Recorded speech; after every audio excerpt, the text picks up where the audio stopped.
pushimin e çështjes ndaj gjyqtares Irena Gjoka, SPA ka dërguar kërkesën në gjykatën e posaçme për pushimin e hetimeve ndaj gjyqtares Gjoka, në ngarkim të së cilës ishte regjistruar një kallëzim për veprat penale, falsifikimi i vulave, i stampave ose i formularëve. Të nderuar zonja dhe zotëri, mbrëma, mirë se erdhët në ditarin e fundit në A2 kundër zhvillimet kryesore do të ndiqni. Gjykata kushtetuese e Kosovës rrëzon dekretin e presidentes Osmani për shpërndarjen e kuvendit në aktgjykimin lidhur me kërkesën e lëvizjes vetëvendosje. Gjykata detyron deputetët që brenda 34 ditëve të përfundojnë procedurën e zgjedhjes së kreut të ri të shtetit. Irani përgjigjet me 5 kushte Shteteve të Bashkuara për t'i thënë fund luftës, duke refuzuar kështu propozimin me 15 pika të Washingtonit. Shtëpia e Bardhë reagon duke kërcënuar Iranin me goditje edhe më të forta nëse nuk pranon të ulet në bisedime. Kombëtarja shqiptare e futbollit zbarkon Poloni me moral të lartë për një rezultat pozitiv për play-offin për eliminatorit e botrorit. Kapiteni kombëtares dhe trajneri shprehen optimist, por formacioni vijon të mbetet sekret. Ndonse në transfer tifozeria kuqezi pritet të mos mungojnë në Varshavë, ku mbi 3000 bileta janë blerë nga mbështetësit e kombëtares.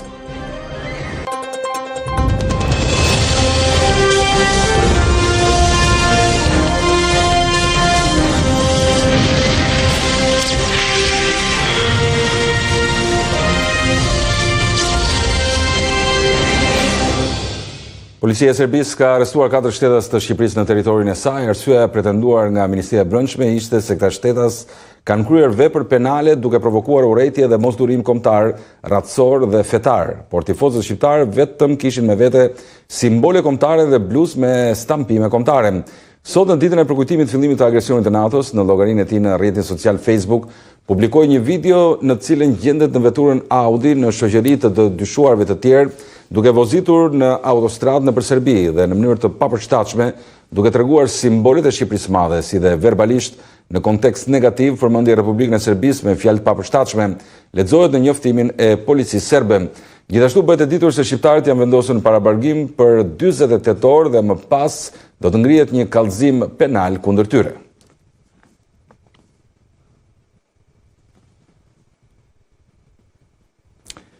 Ministria për Europën dhe Punët e Jashtme ka nisur kontaktet me autoritetet serbe për arrestimin e 4 shqiptarëve në Beograd. Nëpërmjet një reagimi për A2 Ministria pohon se menjëherë pas marrjes së informacionit, ambasada shqiptare u është drejtuar zyrtarisht institucioneve përkatëse në Serbi dhe ka kërkuar informacion të plot mbi rrethanat e ndalimit, si dhe për të garantuar respektimin e të drejtave të shtetasve shqiptar në përputhje me legjislacionin vendas dhe standardet ndërkombëtare. Ministria njofton gjithashtu se po ofrohet asistenca e nevojshme konsulore, duke përfshirë edhe kontaktet me familjarët e të ndaluarve dhe mundësimin e kontakteve të tyre me avokat. Ministria i bën apel institucioneve serbe që çështja të trajtohet duke respektuar garancitë procedurale për çdo qytetar dhe mbyll reagimin duke nënvizuar se çdo zhvillim i mëtejshëm do të trajtohet me seriozitet maksimal.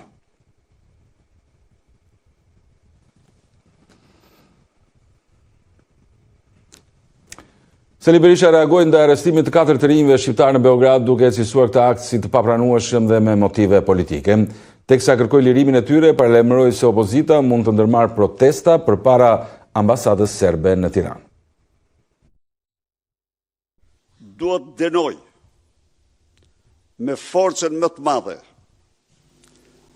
arrestimin e 4 të rinjve shqiptar në Beograd, me urdhër të Aleksandar Vučić, kreut të organizatës kriminale të Beogradit. Të rinjt shqiptar janë arrestuar për fajin e vetëm se njëri prej tyre ka postuar në Facebook apo në Instagram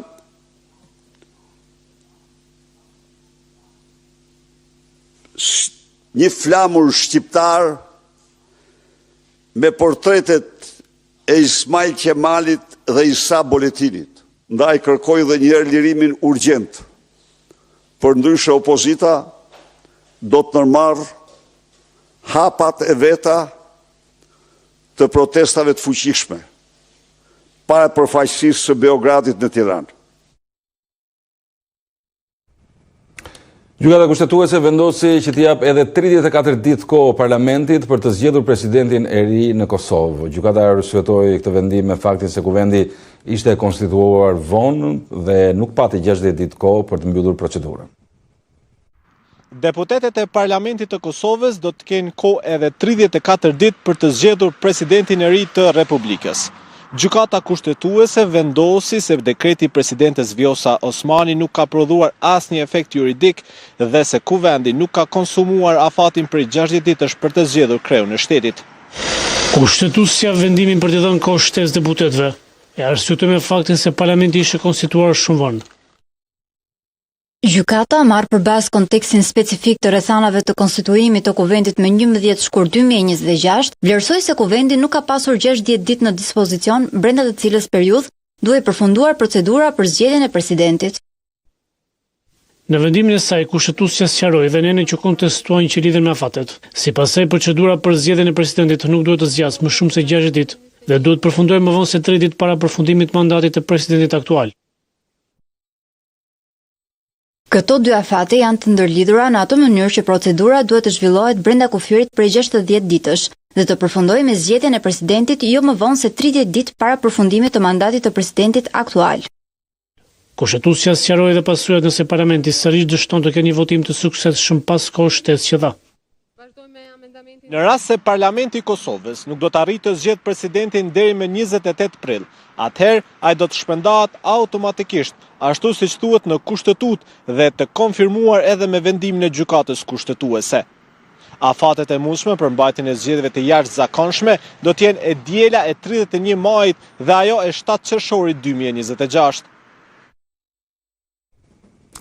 Presidenti i Kosovës Vjosa Osmani ka reaguar pas vendimit të gjykatës kushtetuese duke u shprehur se ai konfirmon argumentet juridike të dorëzuara nga presidenca për çështjen.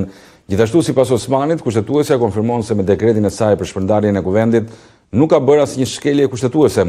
Presidenca ka shprehur të njëjtin qëndrim në komentet e dërguara në gjykatën kushtetuese, duke theksuar se dekreti është thjesht formalizimi i një situate ekzistuese dhe se nuk është dekreti, por është vetë dështimi i kuvendit për zgjedhjen e presidentit që e çon vendin në zgjedhje, shprehet presidentja. Gjithashtu Osmani shprehet se mirëpret afatin 34 ditor të dhënë deputetëve të kuvendit të Kosovës nga ana e gjykatës dhe u bën atyre thirrje që urgjentisht ta kryejnë këtë detyrim kushtetues.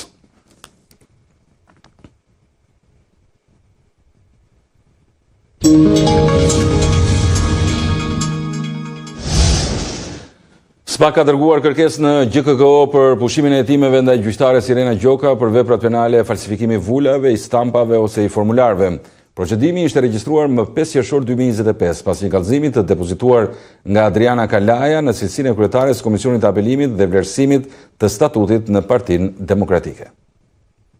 Prokuroria e posaçme ka kërkuar pushimin e çështjes ndaj gjyqtares Irena Gjoka. SPAK ka dërguar kërkesë në GKKO për pushimin e hetimeve ndaj gjyqtares për veprat penale, falsifikimi vulave, i stampave ose i formularëve. Përmes një njoftimi, SPAK bën të ditur se pavarësisht se materialet administruara tregojnë se Irena Gjoka ka përdorur dokumente të parregullta dhe ka tentuar të hyjë në Greqi duke përdorur identitete të ndryshme në dëshminë e penalitetit të lëshuar nga autoritetet greke, nuk ka të dhëna për dënimin e saj në vendin fqinj. Gjithashtu SPAK thot se nuk rezulton të jetë administruar dokumentacion që provon njoftimin e vendimit gjyqësor ndaj saj, si dhe nuk evidentohet marrja dieni për ekzistencën e këtij vendimi në kohën e dhënies së tij. Po ashtu, SPAK deklaron se rezulton se edhe sikur të merrë mirëqen ekzistenca e këtij vendimi penal, ndjekja penale lidhur me këtë fakt rezulton e shuar për shkak të parashkrimit në përputhje me legjislacionin përkatës të aplikueshëm. Procedimi ishte regjistruar më 5 qershor 2025 pas një kallëzimi të depozituar nga Adriana Kalaja në cilësinë e kryetares së Komisionit të Apelimit dhe Vlerësimit të Statutit në Partinë Demokratike. Përmes denoncimit, ajo kishte pretenduar për falsifikim dokumentash, përdorim detyre dhe ushtrim ndikimi të paligjshëm nga ana e Irena Gjokës. Harta e re gjyqësore, 3 vite nga hyrja e saj në fuqi për avokatët, por jo vetëm ata, ka prodhuar një dështim kohëzgjatje deri në 10 vite për një çështje civile dhe më shumë se dyfishim të kostove për qytetarët. Zhbërja e kësaj reforme shikohet si mundësia e vetme që drejtësia të vihet në shërbim të popullatës. 3 vite pas hyrjes në fuqi të hartës së re gjyqësore, e cila në Yglin e të vendit mbylli 2 gjykata, atë të shkallës së parë të Pogradecit dhe apelin në Korçë, rezultati i prodhuar shikohet si një dështim nga të gjitha komponentët.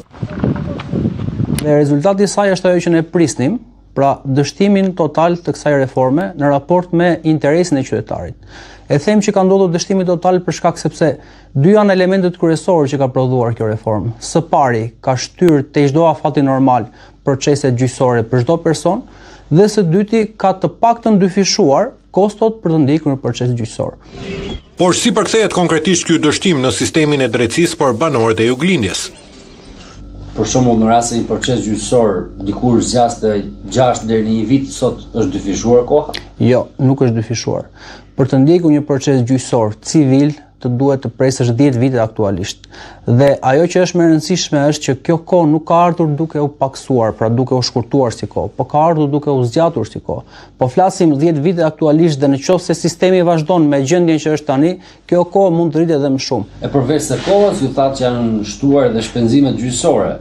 Do të thotë që edhe këtu kemi dyfishim të tarifave mbase ose të asaj parave që shpenzojnë qytetarët për të ndjekur proces gjyqësor? Absolutisht, të paktën dyfishim të pagesave të avokatëve, sepse në momentin që largohet gjykata nga vendi i ushtrimit të profesionit, duhet të harxhohet më shumë kosto, më shumë kohë, edhe për faktin që çështja zgjatet më shumë nga ana e avokatëve, dhe kjo normalisht do të pasqyrohet në pikën fundore që është klienti ose personi i cili duhet të ndjekë gjyqin.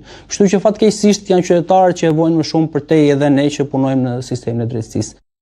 Ndërsa godinat e gjykatave të mbyllura tashmë heshtin pas një funksion, avokati e cilëson si paradoks këtë realitet.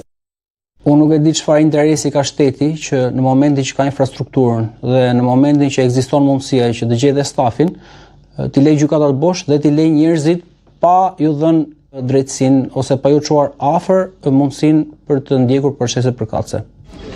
Zbërja e kësaj reforme shikohet si mundësia vetme që drejtësia të vihet në shërbim të qytetarëve në kohë dhe me kosto më të ulët.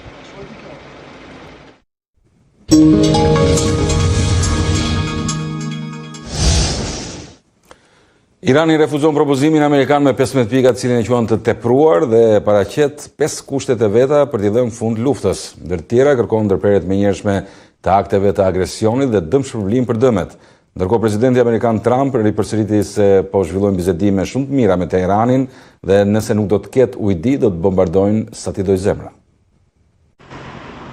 Irani refuzon propozimin me 15 pika të Shteteve të Bashkuara dhe parashtron 5 kushtet e veta për t'i dhënë fund luftës. Është media shtetërore iraniane që e bën të ditur diçka të tillë, teksa citon një zyrtar të pa identifikuar iranian. Sipas zyrtarit të cituar nga Press TV, Teherani do t'i jap fund luftës kur ta vendos këtë dhe kur kushtet e veta të plotësohen. Ato janë ndërprerja e menjëhershme e agresionit dhe vrasjeve nga armiku, siç pohon, krimi një mekanizmi që do të sigurojë mos përsëritjen e akteve të agresionit, dëmshpërblim për dëmet e shkaktuara, mbylljen e luftimeve në të gjitha frontet edhe për të gjitha grupet e rezistencës në rajon, dhe njoja ndërkombëtare të drejtës sovrane të Iranit mbi ngushticën e Hormuzit. Press TV tha se Washingtoni po kërkonte bisedime përmes kanaleve të ndryshme diplomatike, por se Teherani ishte propozimet amerikane si ekscesive. Pak më herët, presidenti amerikan Donald Trump u tha gazetarëve se SBA po zhvillon bisedime me Iranin dhe se kanë pasur disa dakordsi të rëndësishme. Nëse nuk arrim gjë, do të vazhdojmë të bombardojmë sa të na dojë zemra, përsëriti ai. Kemi pasur bisedime shumë të forta dhe do të shohim se ku do të na çojnë. Kemi pika të mëdha dakordësie, do të thoja pothuajse për të gjitha pikat jemi dakord. Ndoshta kjo nuk është komunikuar siç duhet. Komunikimi, siç e dini, është shkatruar plotësisht. Ata nuk janë gjendje të flasin një tjetrin, por ne kemi pasur bisedime shumë të forta. Zoti Witkoff dhe zoti Kushner i kanë zhvilluar ato. Do të thoja se kanë shkuar në mënyrë të përkryer. Do të thoja që nëse vazhdojmë në këtë drejtim, kjo do të jap fund konfliktit dhe mendoj se do të jap fund në mënyrë shumë domethënëse. Më herët një zëdhënës ushtarak iranian u tall me përpjekjet amerikane për të arritur një marrëveshje armpushimi. Mos e maskoni humbjen tuaj si marrëveshje, epoka juaj e premtimeve boshe ka mbaruar. Konfliktet tuaja të brendshme kanë arritur në pikën ku po negocioni me veten tuaj. Ne nuk do të bëjmë kur kompromis me ju, ishte paralajmërimi nga garda revolucionare. Propozimi që SBA-i ka dërguar Iranit nuk është bërë publik, por sipas raportimeve, parashikon eliminimin e programit bërthamor, bashkmenaxhim të ngushticës së Hormuzit dhe lehtësim të sanksioneve për Iranin. Ndërkohë rreth 1000 parashutistë amerikan nga divizioni 82 ajror i ushtrisë amerikane pritet të vendosen në ditët në vijim në lindjen e mesme, than burime për CNN, duke shtuar fuqinë ushtarake në rajon, ndërsa administrata Trump reklamon bisedimet me Iranin për t'i dhënë fund konfliktit. Presidenti i Shteteve të Bashkuara Donald Trump është i gatshëm të godas edhe më fort Iranin. Kështu bëri me dije sekretarja për shtypje e Shtëpisë së Bardhë Caroline Levitt, që deklaroi se Irani duhet të ulet për bisedime, në të kundërt Trump do të lëshojë ferrin. Good afternoon, everybody.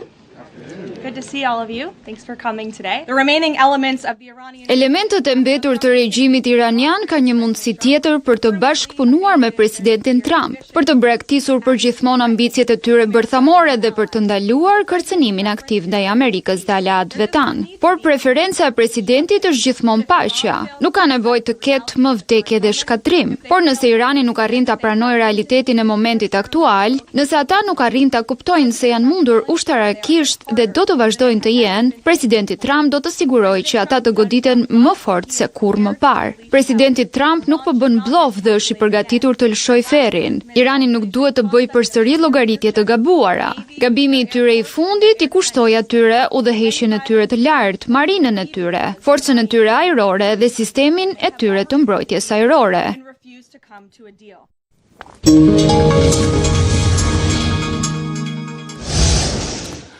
Kombëtarja shqiptare e futbollit zhvilloi edhe seancën e fundit stërvitore në prag të ndeshjes me Poloninë në Varshavë, duke i dhënë fund kështu përgatitjeve për duelin e shumë pritur. Shqetësime kishte për Elseid Hysaj, i cili la stërvitjen pak përpara përfundimit të saj. Megjithatë, Departamenti i Komunikimit në FSHF hodhi poshtë zërat, duke bërë me dije se të gjithë lojtarët janë gati për sfidën ndaj Polonisë. Atmosfera brenda grupit është pozitive dhe gjithë ekipi është gati për të hedhur një hap të rëndësishëm për mëtej. Një fitore ndaj Polonisë mund t'i rriste edhe më shumë shanset e kuqezimve për të qenë pjesë e gjigantëve më të mëdhenj të futbollit botror. Dueli Poloni-Shqipëri do të luhet këtë të enjte në orën 20:45 në Varshavë, ku kuqezimët janë gati të shkruajnë historinë. Me këtë optimizëm dolën në konferencën e fundit për shtyp trajneri Silvinho dhe kapiteni i kuqezi Berat Gjimshiti. Non è una squadra. Polonia nuk është një skuadër që mban topin në çdo zonë të fushës. Ajo shfrytëzon shumë mirë tranzicionin me lojtarë të shpejtë që mbajnë topin dhe pastaj e punojnë mirë. Por edhe ne jemi rritur shumë. Kemi lojtarë që mund të luajnë si sulmues krau dhe në qendër. Çdo gjë duhet të përshtatet. Nuk kam fjetur fare, nuk fle, praktikisht prej 2 muajsh. Mendoj se mund të luash 90 minuta dhe gjatë tyre mund të ndodhë çdo gjë. Po flasim për 90 minuta. Sa i përket ndeshjes më të rëndësishme të historisë time si trajner apo Shqipërisë, pa i ulur meritat, janë bërë 2 europian. Kemi bërë ndeshje të rëndësishme edhe me Serbinë që është gjeopolitike. Kjo është një nga më të rëndësishme.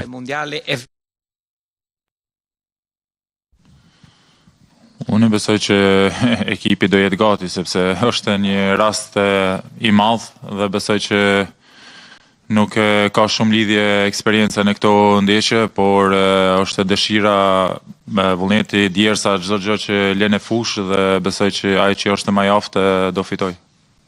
Unë besoj që shanset kur ti hysh në fush janë gjithmonë 50-50, kështu që unë jam gjithmonë ai tip që hyn në fush gjithmonë për fitore, kështu që besoj edhe gjithë kombëtarja.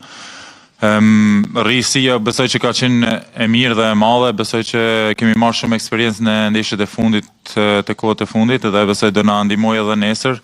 Për me kone vështirë është shumë e vështirë, nuk ka dyshim aty, sepse është një nivel në vitet e fundit, të them sa ma aq lartë, besoj që është shumë e vështirë të arrijnë sulmuesit. Ai është një ndër atyre sulmuesve që ka bo karrierë kaq të gjatë në ato nivele, por prapë nuk do jem, besoj vetëm që ta provojmë ta ndalim me Lewandowskin apo tjerë lojtarë, besoj që duhet gjithë skuadrat të jetë në momentet e mira, siç në mbrojtje, siç edhe në sulm. Arena kombëtare në Varshavë do të gumzhi nga tifozët këtë të enjte. Federata Polake me anë të një komunikate zyrtare njoftoi se të gjitha biletat e gjysmëfinales së play-offit janë shitur. Afro 59.000 tifozët kanë mundësi ta shijojnë nga afër supersfidën dhe 3.000 prej tyre do të jenë shqiptarë. Kjo është edhe për shkak të rregullores, pasi ekipit mik i vendoset në dispozicion vetëm 5% e kapacitetit të stadiumit. Ndërkaq që edhe në këtë ndeshje do të mungojnë tifozat kuqezi, tifo grupi më i vjetër që kombëtarja ka. Lajmin e kanë zyrtarizuar vetë ata duke akuzuar FSHF-n. Nëse i kanë shqitur biletat agjencive turistike, akoma pa dalë zyrtarisht në shitje.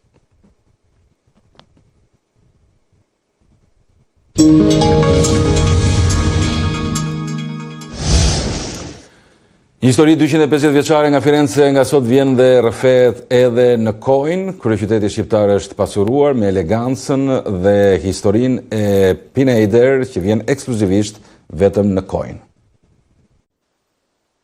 Thonë se të gjitha historitë fillojnë me një fjalë dhe përfundojnë me një flet të bardhë, që për vitet 1774, Pinejder është një nga emrat që ka kultivuar artin italian të shkrimit, por nga sot, arti dhe eleganca me cilën jetojnë aristokratët prej 250 vjetësh është edhe në Tiranë, ekskluzivisht vetëm në Kojnë.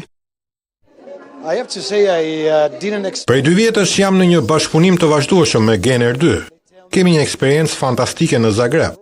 Dhe ideja se do të sillnim Pinejder edhe në Tiranë mu duk fantastike. Jam shumë i lumtur që sot prezantoj 3 kapitull të ndryshëm të Pinejder këtu në Kojnë Tirana.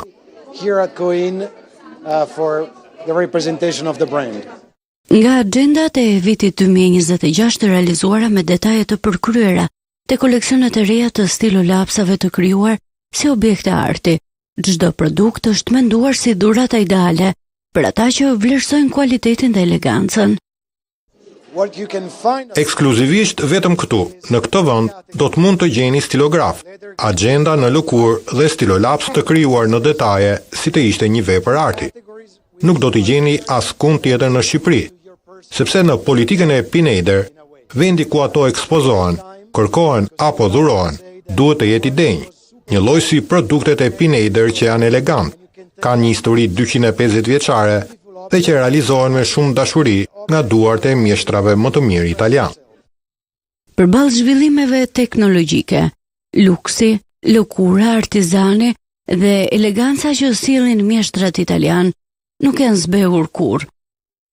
Shkëlqen nga sot edhe në Kojnë Tirana.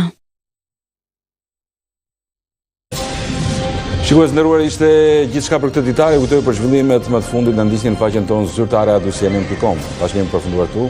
Natën e mirë.